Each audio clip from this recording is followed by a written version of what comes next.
بسم اللہ الرحمن الرحیم۔ السلام علیکم۔ درود پاک کے مقاصد و فوائد۔ حضرت حلیمی رحمۃ اللہ علیہ فرماتے ہیں، دو عالم کے مالک و مختار صلی اللہ علیہ وآلہ وسلم پر درود پاک پڑھنے کا ایک مقصد تو یہ ہے کہ اللہ پاک کا حکم بجا لاتے ہوئے اس کا قرب حاصل کیا جائے، اور دوسرا یہ کہ آپ صلی اللہ علیہ وآلہ وسلم کا ہم پر جو حق ہے اسے ادا کیا جائے۔ حضرت ابن عبدالسلام رحمۃ اللہ علیہ نے بھی ان کی اتباع کرتے ہوئے ارشاد فرمایا، ہمارا نبی کریم صلی اللہ علیہ وآلہ وسلم پر درود پاک بھیجنا ان کے لیے قطعاً کسی قسم کی سفارش کا باعث نہیں بنتا، کیونکہ ہم جیسے انسان ان جیسی ہستی کی شفاعت کیسے کر سکتے ہیں؟ البتہ اللہ تعالیٰ نے ہمیں حکم دیا ہے کہ ہم اپنے محسن اعظم صلی اللہ علیہ وآلہ وسلم کے احسانات کا بدلہ دیں، اور اگر ایسا نہ کر سکے تو ان کے حق میں دعا کریں۔ بس اللہ پاک نے ہماری حالت کے پیش نظر کہ ہم اپنے نبی صلی اللہ علیہ وآلہ وسلم کے احسانات کا بدلہ دینے سے عاجز ہیں، تو ہمیں ان پر درود پاک بھیجنے کی تعلیم فرمائی۔ حضرت شیخ ابو محمد مرجانی رحمۃ اللہ علیہ سے بھی کچھ اسی طرح کا کلام منقول ہے۔ حضرت قاضی ابو بکر ابن العربی رحمۃ اللہ علیہ ارشاد فرماتے ہیں، حضور نبی رحمت شفیع امت صلی اللہ علیہ وآلہ وسلم پر درود پاک پڑھنے کا فائدہ خود پڑھنے والے کو ہوتا ہے، کیونکہ یہ بات اچھے عقیدے، خالص نیت، اظہار محبت، ہمیشہ فرمان بردار رہنے اور رسول کریم صلی اللہ علیہ وآلہ وسلم کے واسطہ مبارک کو محترم جاننے پر رہنمائی کرتی ہے۔ حضرت ابو المواہب رحمۃ اللہ علیہ فرماتے ہیں، مجھے خواب میں رسول کریم صلی اللہ علیہ وآلہ وسلم کی زیارت کا شرف حاصل ہوا، تو آپ نے مجھ سے ارشاد فرمایا، قیامت کے دن تم 1,00,000 بندوں کی شفاعت کرو گے۔ میں نے عرض کی، یا رسول اللہ صلی اللہ علیہ وآلہ وسلم، میں اس قابل کیسے ہوا؟ تو ارشاد فرمایا، اس لیے کہ تم مجھ پر درود پڑھ کر اس کا ثواب مجھے بھیج دیتے تھے۔ حضرت حسن بصری رحمۃ اللہ علیہ فرماتے ہیں، جو شخص حوض کوثر سے بڑا پیالہ پینا چاہے وہ اس درود پاک کو پڑھے، اللہم صلی علی محمد وعلی آلہ واصحابہ واولادہ وازواجہ وذریاتہ واہل بیتہ واصہارہ وانصارہ واشیاعہ ومحبہ وامتہ وعلینا معہم یا اجمعین یا ارحم الراحمین۔ سب سے بڑا انار سے چھوٹا پھل۔ امیر المومنین حضرت علی مرتضیٰ رضی اللہ تعالی عنہ سے روایت ہے کہ اللہ کریم نے جنت میں ایک درخت پیدا فرمایا ہے جس کا پھل سیب سے بڑا، انار سے چھوٹا، مکھن سے نرم، شہد سے بھی میٹھا اور مشک سے بھی زیادہ خوشبودار ہے۔ اس درخت کی شاخیں موتیوں کی، تنے سونے کے اور پتے زبرجد کے ہیں۔ اس درخت کا پھل صرف وہی کھا سکے گا جو رسول اللہ صلی اللہ علیہ وآلہ وسلم پر کثرت سے درود پاک پڑے گا۔ جنت پھیل جاتی ہے۔ حضرت ابو عبدالعزیز دباغ رحمۃ اللہ علیہ فرماتے ہیں کہ نبی کریم صلی اللہ علیہ وآلہ وسلم پر درود پاک کی ایک برکت یہ ہے کہ اطراف جنت میں رہنے والے فرشتے جب نبی کریم رؤوف رحیم صلی اللہ علیہ وآلہ وسلم پر درود پاک پڑھتے ہیں تو جنت کشادہ ہو جاتی ہے۔ ہر مصیبت میں مدد۔ حضرت ابو بکر شبلی بغدادی رحمۃ اللہ علیہ فرماتے ہیں، میں نے اپنے مرحوم پڑوسی کو خواب میں دیکھ کر پوچھا، اللہ پاک نے آپ کے ساتھ کیا معاملہ فرمایا؟ وہ بولا، میں سخت ہولناکیوں سے دوچار ہوا، منکر نکیر کے سوالات کے جوابات بھی مجھ سے نہیں بن پڑ رہے تھے۔ میں نے دل میں خیال کیا کہ شاید میرا خاتمہ ایمان پر نہیں ہوا۔ اتنے میں آواز آئی، دنیا میں زبان کے غیر ضروری استعمال کی وجہ سے تجھے یہ سزا دی جا رہی ہے۔ اب عذاب کے فرشتے میری طرف بڑھے۔ اتنے میں ایک صاحب جو حسن و جمال کے پیکر اور معطر تھے، وہ میرے اور عذاب کے درمیان حائل ہو گئے، اور انہوں نے مجھے منکر نکیر کے سوالات کے جوابات یاد دلا دیے اور میں نے اسی طرح جوابات دے دیے۔ الحمدللہ عذاب مجھ سے دور ہوا۔ میں نے ان بزرگ سے عرض کی، اللہ پاک آپ پر رحم فرمائے، آپ کون ہیں؟ فرمایا، تیرے کثرت کے ساتھ درود شریف پڑھنے کی برکت سے میں پیدا ہوا ہوں اور مجھے ہر مصیبت کے وقت تیری امداد پر مقرر کیا گیا ہے۔ قبر میں آقا کیوں نہیں آ سکتے؟ سبحان اللہ۔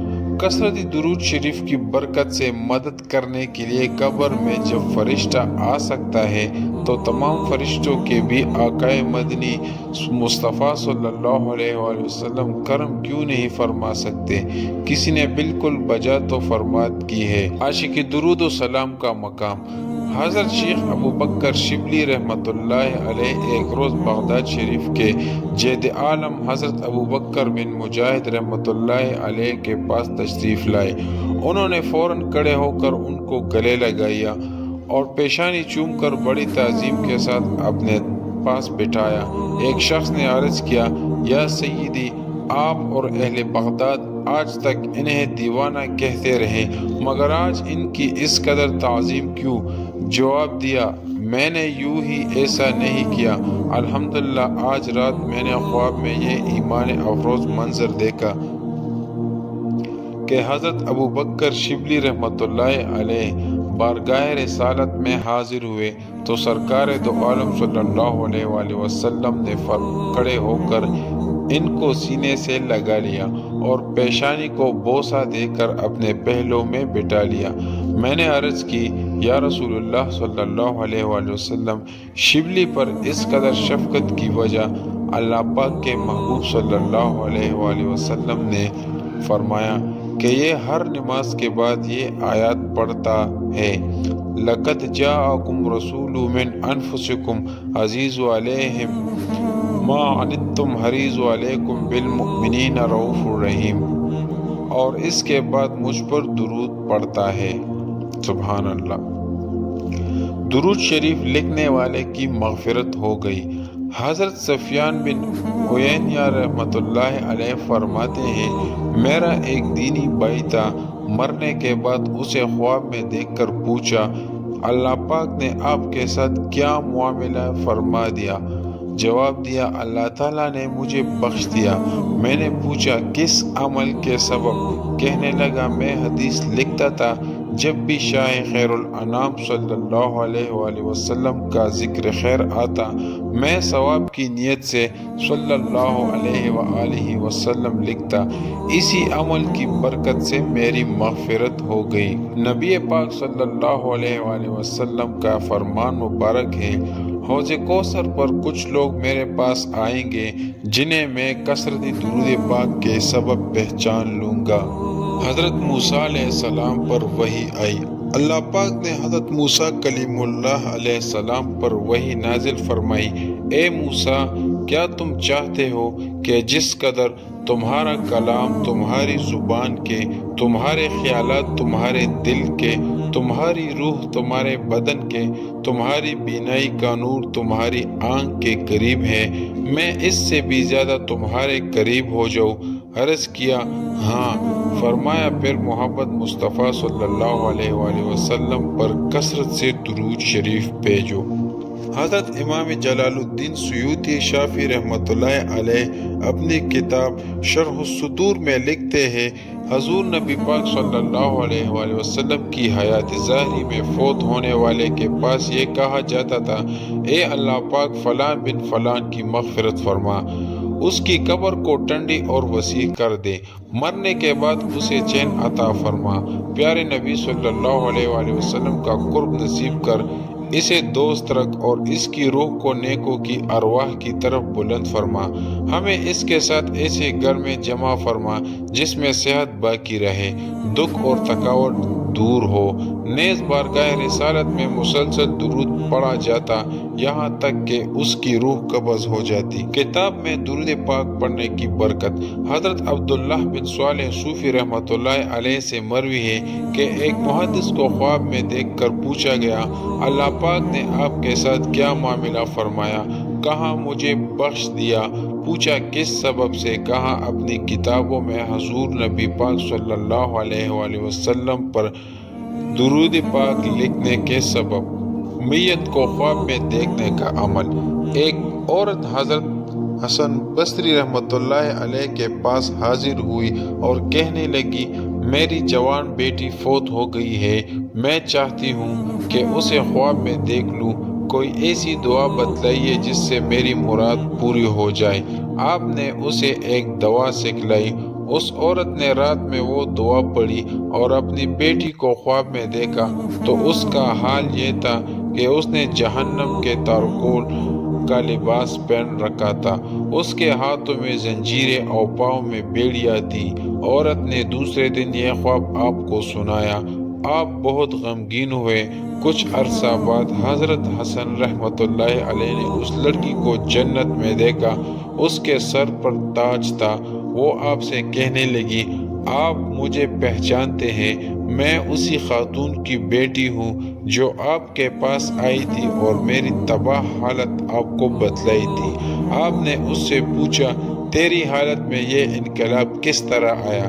لڑکی نے کہا، قبرستان کے قریب سے ایک صالح شخص گزرا اور اس نے حضور صلی اللہ علیہ وآلہ وسلم پر درود بھیجا۔ اس درود پڑھنے کی برکت سے اللہ پاک نے ہم 500 قبر والوں سے عذاب اٹھا لیا۔ یہاں غور کا مقام ہے کہ حضور صلی اللہ علیہ وآلہ وسلم پر ایک شخص کے درود بھیجنے کی برکت سے اتنے زیادہ لوگ بخشے گئے۔ کیا وہ شخص جو 50 سال سے حضور صلی اللہ علیہ وسلم پر درود بھیج رہا ہو، قیامت میں اس کی مغفرت کیسی نہیں ہوگی؟